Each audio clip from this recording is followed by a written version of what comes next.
सर्वस्य बुद्धिरूपेण जनस्य हृदि संस्थिते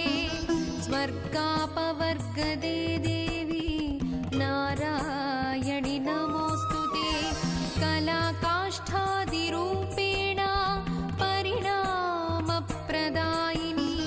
विश्वस्योपरतौ शक्ते नारायणि नमोऽस्तुते सर्वमङ्गलमाङ्गल्ये शिवे सर्वार्थसाधिके शरण्ये त्र्यम्बिके देवी नारायणि नमोऽस्तुते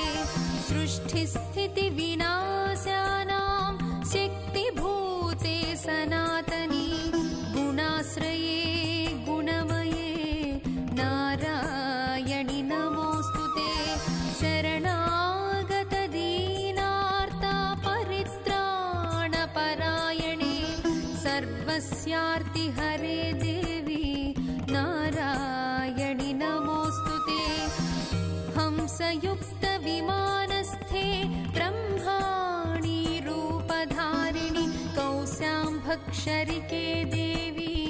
नारायणि नमोऽस्तुते त्रिशूलचन्द्राहिधरे महावृषभवाहिनी माहेश्वरि स्वरूपेण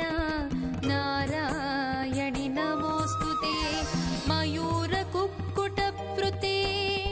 महाशक्तिधरे नघे कौमारी रूपसंस्थाने नारायणि नमोऽस्तुते शङ्खचक्रगदासाङ्गगृहीत परमायुधे प्रसीद वैष्णवीरूपे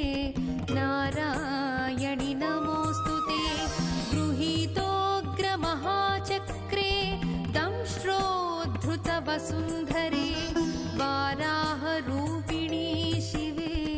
नारायणि नमोऽस्तुते नृसिंह